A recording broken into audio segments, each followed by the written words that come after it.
ఉమ్మడి చిత్తూరు జిల్లా నేతలే ఎక్కువ మంది అరెస్ట్ అయ్యారు.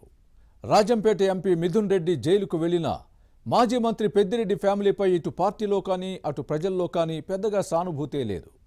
పైగా తగిన శాస్తే జరిగిందంటూ కామెంట్స్ వస్తున్నాయి. ఇక లిక్కర్ స్కామ్ వైసీపీపై తీవ్ర ప్రభావం చూపుతోంది. పార్టీ రోజు రోజుకు బలహీనపడుతోందనే విశ్లేషణలు ఉన్నాయి. మద్యం కుంభకోణంలో ఉమ్మడి చిత్తూరు జిల్లా వైసీపీ నేతల అరెస్టులపై inside story.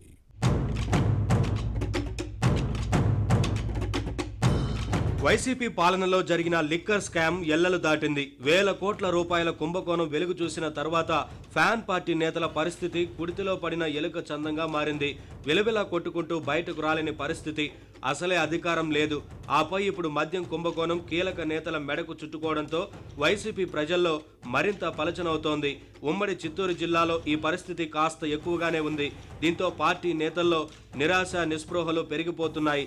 Liquor scam master minds, king pins లో ఎక్కువ మంది ఈ జిల్లా నేతలే ఉన్నారు. జగన్ పాలనలో సత్యవేడు నుంచి ఎమ్మెల్యేగా ప్రాతినిధ్యం వహించి 5 ఏళ్లు ఎక్సైజ్ శాఖ మంత్రిగా పనిచేసిన నారాయణ స్వామి ఈ కేసులో నిందితుడిగా ఉన్నారు. జగన్తో పాటు అప్పటి పాలక పెద్దలు, పార్టీ నేతలు చెప్పినట్లు తలూపి చిక్కులు తెచ్చుకున్నారు. నిబంధనలు పాటిద్దామని జగన్కు చెప్పే దమ్ము ధైర్యం లేక చివరకు నిండా మునిగే పరిస్థితులను కొని తెచ్చుకున్నారు.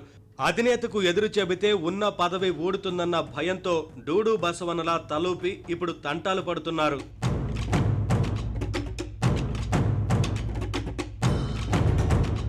ఇప్పటికే ఈ కేసులో సిట్ అధికారులు అరెస్టు చేసిన బాలాజీ గోవిందప్ప, చెవిరెడ్డి భాస్కర్ రెడ్డి, వెంకటేశ్వర నాయుడు, రాజంపేట ఎంపీ మిథున్ రెడ్డి ఉమ్మడి చిత్తూరు జిల్లా వాసులే.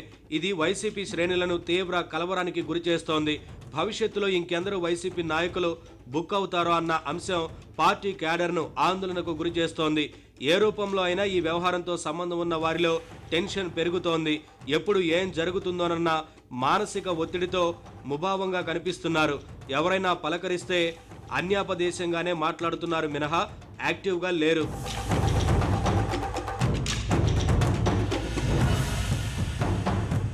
ఇక మంచోని బుద్ధి మాంసం దగ్గర బయటపడుతుందన్న సామెతల మాజీ మంత్రి పెద్దిరెడ్డి రామచంద్రారెడ్డి కుటుంబంపై వైసీపీ శ్రేణుల్లో ఉన్న అసంతృప్తి అంతా ఇప్పుడు మిథున్ రెడ్డి అరెస్టుతో బయటపడింది. దీనిపై స్పందించి నిరసన వ్యక్తం చేసిన వారు పెద్దగా లేరు. అరెస్టును ఖండిస్తూ ప్రకటనలకే పరిమితం అయ్యారు. అటు అధిష్టానం ఆందోళన కార్యక్రమాలను ఉధృతం చేయాలని ఆదేశించినా ఏదో చేశామంటే చేశాం అన్నట్టు మొక్కుబడి తంతుగా మమ అనిపించారు. ఇందుకు కారణం లేకపోలేదు. పెద్దిరెడ్డి కుటుంబంపై ఉన్న వ్యతిరేకతతోనే ఇలా చేశారని పార్టీ వర్గాల్లో వినిపిస్తోంది. ఈ ఫ్యామిలీ దోపిడీతో ప్రజలతో పాటు పార్టీ శ్రేణులు విసిగిపోయారు. శాండ్, ల్యాండ్, మైన్, వైన్ ఇలా అన్నింటిలోనూ దోపిడీయే. ఇలాంటి వ్యవహారాల్లో ద్వితీయ శ్రేణి నేతలు వేలు పెడితే సహించేవారు కాదు.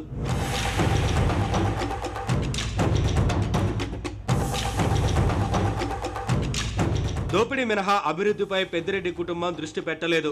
పొంగునూరులో కాస్తో కూస్తో పనులు చేశాం అనిపించారు. అందులోనూ దోపిడీనే. ఇవన్నీ గుర్తుపెట్టుకున్న పార్టీ శ్రేణులు ఇప్పుడు ఈ ఫ్యామిలీకి తగిన శాస్తి జరిగిందని అనుకుంటున్నారు. విభజించి పాలించు అన్న పద్ధతిని అనుసరించడంతోనే ఇప్పుడు వీరిని పట్టించుకోవడం లేదు. పైగా ఆక్రోశం వెళ్లగక్కుతున్నారు. గత ఎన్నికల్లో అప్పటి సిట్టింగ్ ఎమ్మెల్యేలో కొందరితో పాటు పార్టీ నేతలకు టికెట్లు రాకుండా పెద్దిరెడ్డి చక్రం తిప్పారు. ఆ కోపం కూడా ఇప్పుడు పార్టీ నేతల్లో కనిపిస్తోంది. అందుకే కూటమి ప్రభుత్వానికి వ్యతిరేకంగా వైసీపీ పిలుపునిచ్చిన ఆందోళన కార్యక్రమాల పట్ల ఉమ్మడి చిత్తూరు జిల్లా వైసీపీ నేతలు అంటిముట్టనట్లు వ్యవహరిస్తున్నారన్న చర్చ సాగుతోంది.